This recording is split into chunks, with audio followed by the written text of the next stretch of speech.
स्वागत है आपका हमारे चैनल में। Thank you so much. जो 75th इंडिपेंडेंस डे है, क्या कहना चाहेंगे? सबसे पहले 75 इयर्स हो गए हमारे देश को आज़ाद हुए, क्या कहना चाहेंगे, क्या फीलिंग है as a Indian? As a Indian ये लगता है मतलब जैसे टाइम फ्लाइज। मतलब एक टाइम पे हम लोग स्कूल में थे, आई रिमेम्बर 60 इंडिपेंडेंस डे आया, फिर 61, 62, 63।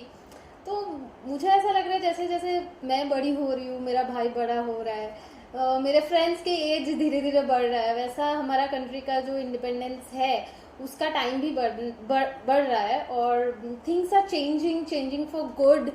और हम लोग बहुत इम्प्रूव कर रहे हैं ऐसा देखा जाए तो। पहले जैसे इंडियंस को मतलब आफ्टर ब्रिटिश इंडियंस को क्या माना जाता था, we are not that improved country and everything. अभी चीजें चेंज हो रहा है, Indians are doing really really good. अगर हम लोग ऐसा बोले भी कि नहीं चीजें बहुत ज्यादा अच्छा नहीं हो रहा है, हमको अदर कंट्रीज की तरफ देखना चाहिए। श्रीलंका, पाकिस्तान, धीरे धीरे खत्म हो रहा है वो सब countries.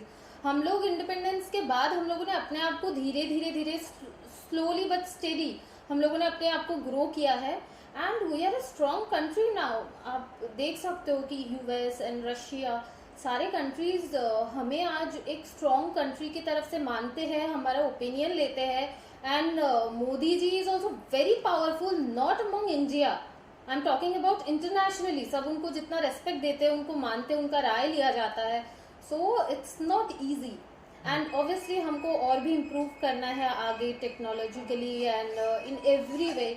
Indians are internationally everywhere they are doing good and as a Indian I am very proud. और मैंने कभी कभी देखा है कुछ लोग बोलते हैं अरे इंडिया मैं तो दुबई शिफ्ट हो जाऊंगा, मैं तो यूएस शिफ्ट हो जाऊंगा। बट नो, आप जब तक 15 दिन के लिए कहीं पे घूमने जाते हैं ना, या 10 दिन के लिए कहीं पे घूमने जाते हैं, ऑफकोर्स आपको अच्छा लगेगा क्योंकि आप नए नए चीजें देख रहे हो। बट रहने के लिए I think India is the best country. Right. इसके अलावा जो हीरोज ने हमारे कंट्री के लिए बलिदान दिया है, वो फिर इंडिपेंडेंस के पहले हो भगत सिंह, राजगुरु, और इंडिपेंडेंस के बाद खुदीराम बासु, हाँ, नेताजी सुभाष चंद्र बोस के बारे में भी एग्जैक्ट पता नहीं चला उनके साथ क्या हुआ है। बट आई थिंक अगर इंडिया इंडिपेंडेंट हुआ है तो अगर मेरा एज अ पर्सनल व्यू पूछा जाए तो मुझे लगता है सबसे स्ट्रॉन्ग रोल जो है वो नेताजी सुभाष चंद्र बोस का है।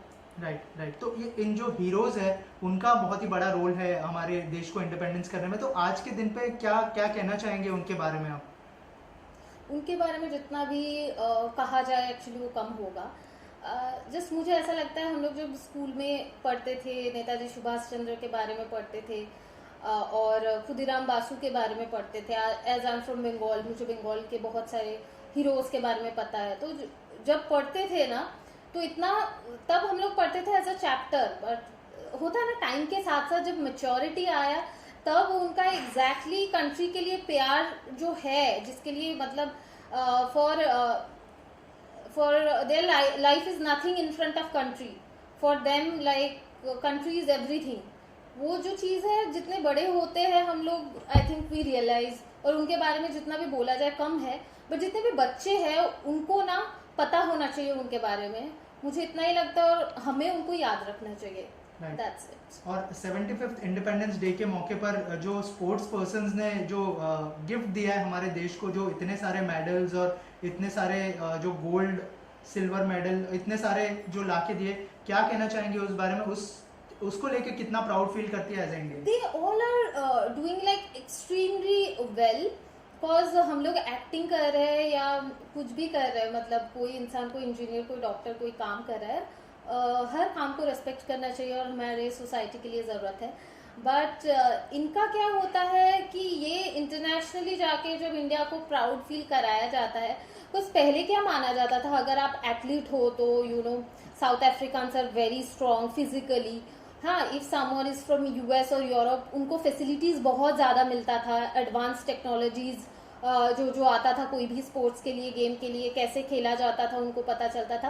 बट हमारे मैं सोचती हूँ, मतलब अभी मैंने हेमा दास का भी देखा है, she is from a very poor middle class family, और शायद उनके पास उतना पैसा भी नहीं था, चीज़ें भी नहीं था, फिर भी उन्होंने जो उनके अंदर पैशन था, और उन्होंने जो, she is a Bengali girl, I know her story, I heard her story.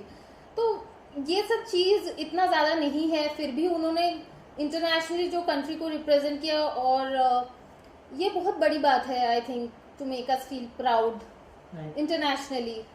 Of course we are very proud as Indian. Right. और बचपन की कुछ अगर मेमोरी शेयर करना चाहे इंडिपेंडेंस डे की, स्पेशली अगर कुछ बताया, आपकी स्कूल में कैसे सेलिब्रेट करते थे, घर पे कैसे सेलिब्रेट करते थे आप? Yeah, I remember I'm from Durgapur Girls High School. It's in Durgapur. It's a government school.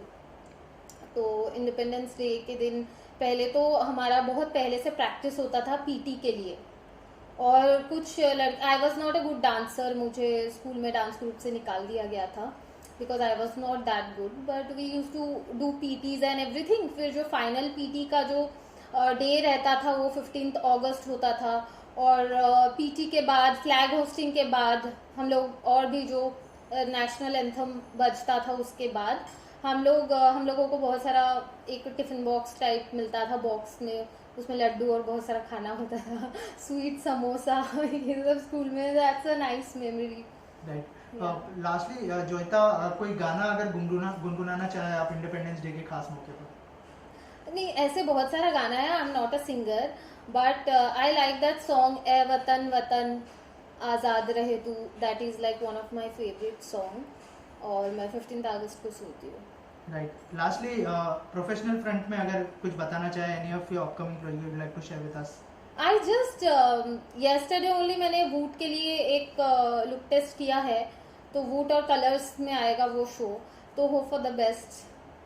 Thank you so much and all the best. Thank you.